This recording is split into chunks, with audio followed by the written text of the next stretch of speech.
Assalamualaikum warahmatullahi wabarakatuh. Halo hai Bapak Ibu guru hebat.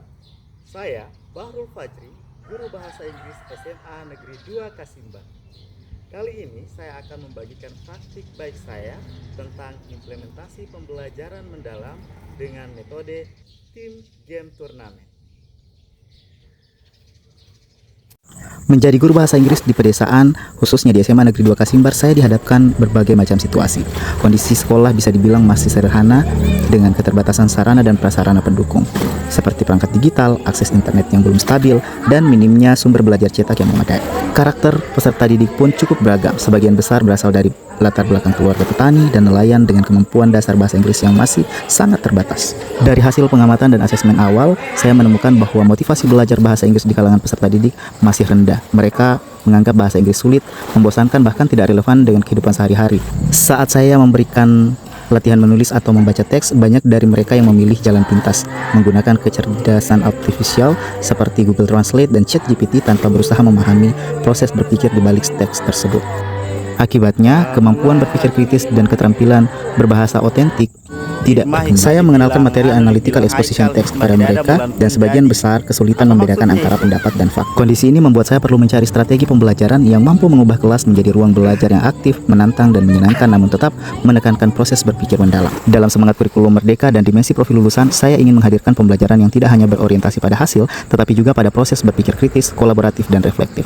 Maka lahirlah ide untuk menerapkan model pembelajaran kooperatif tipe Team Game Turnamen dalam mengajarkan analytical exposition text sebagai salah satu bentuk implementasi pembelajaran mendalam. Tantangan pertama yang saya hadapi adalah keterbatasan kemampuan dasar siswa dalam bahasa Inggris. Banyak peserta didik belum menguasai kosakata dasar dan struktur kalimat sederhana. Mereka merasa tidak percaya diri untuk berbicara atau menulis dalam bahasa Inggris karena takut salah.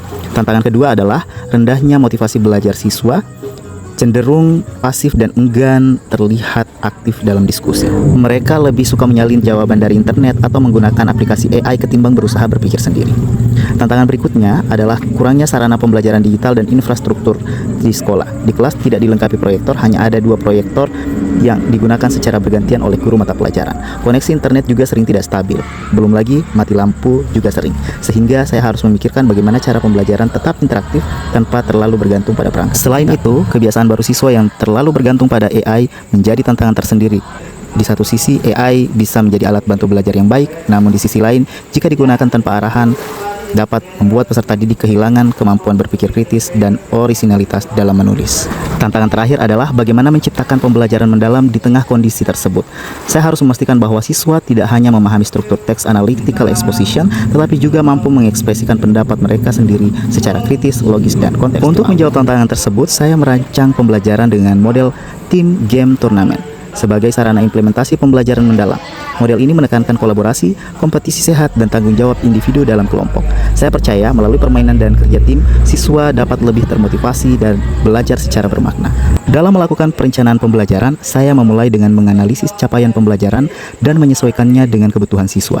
Tujuan utama adalah agar peserta didik mampu memahami struktur dan unsur kebahasaan analytical exposition text, serta mampu menyusun teks analytical exposition sederhana tentang isu di sekitar mereka. Misalnya, pentingnya menjaga kesehatan, manfaat minum air putih, atau dampak penggunaan gawai. Saya kemudian membagi peserta didik ke dalam beberapa tim heterogen berdasarkan hasil asesmen awal, dengan memperhatikan kemampuan akademik, keaktifan, dan karakter sosial. Setiap tim terdiri dari 4 hingga 5 orang dengan peran berbeda. Pembagian peran ini membantu mengasah tanggung jawab individu dan kerja sama kelompok. Saya menyiapkan materi dalam bentuk lembar kerja sederhana maupun interaktif sederhana. Sumber belajar berupa teks analytical exposition text yang saya buat kontekstual yang dekat dengan kehidupannya. Materi kontekstual ini membuat siswa merasa lebih dekat dan relevan dengan topik pembelajaran. Pada pelaksanaan pembelajaran, di awal pembelajaran, guru membuka kelas dengan memberi salam dan menanyakan kabar kepada peserta didik dalam bahasa Inggris. Setelah itu, guru meminta salah satu peserta untuk memimpin doa dan melakukan pengecekan kehadiran. Sebagai bentuk kegiatan yang menggembirakan, guru mengadakan aktivitas health check-in, di mana peserta didik diminta menunjukkan jempol ke atas, telapak horizontal, ataupun jempol ke bawah sesuai dengan kondisi kesehatan mereka hari ini. Selanjutnya, guru menampilkan beberapa gambar tentang gaya hidup sehat dan tidak sehat yang dianalisa oleh peserta didik. Kemudian guru menyampaikan tujuan pembelajaran, kegiatan yang akan dilakukan, serta relevansi dengan kehidupan nyata peserta didik agar mereka menyadari pentingnya materi yang akan dipelajari. Pada kegiatan memahami, guru menayangkan video pendek tentang pentingnya gaya hidup sehat untuk masa depan yang lebih baik. Peserta didik mencatat poin-poin dari video tersebut dengan panduan pertanyaan "What are the main arguments presented in the video?" Untuk melatih penalaran kritis, guru kemudian menjelaskan konsep analytical exposition text. Setelah itu, peserta didik duduk di kelompoknya masing-masing yang heterogen, beranggotakan 4-5 orang sebagai bagian dari pembentukan tim dalam model tim game turnamen. Guru memberikan 5 soal pemahaman tentang fungsi sosial, struktur teks, dan unsur kebahasaan untuk dikerjakan secara berkelompok. Setiap anggota kelompok bergiliran menjawab pertanyaan dan guru memfasilitasi diskusi serta memberikan umpan balik terhadap jawaban yang muncul. Kelompok dan poin tertinggi pada tahap ini menjadi pemenang ronde pertama. Pada tahap mengaplikasi, guru membagikan lembar kerja kepada peserta didik, di mana peserta didik bekerja sama dalam kelompok untuk mengidentifikasi struktur teks dan menemukan ide pokok setiap paragraf dan menganalisis unsur kebahasaan dalam teks. Peserta didik mengerjakannya dengan menggunakan aplikasi Waycrowd. Setelah kompetisi selesai, setiap kelompok berdiskusi untuk membuat outline teks analytical exposition tentang salah satu topik gaya hidup sehat seperti olahraga teratur, pola makan seimbang, manajemen stres, atau tidur yang cukup. Pada tahap merefleksi, selama 30 menit, perwakilan dari setiap kelompok mempresentasikan outline yang telah mereka buat. Guru memberikan umpan balik terhadap hasil presentasi dan mengapresiasi pencapaian setiap kelompok dengan memberikan penghargaan bagi kelompok terbaik sebagai bentuk rekognisi tim dalam model TGT. Setelah itu, peserta didik menuliskan refleksi pribadi dengan menjawab pertanyaan panduan seperti "What have I learned about analytical exposition text? How can I apply this knowledge in real life?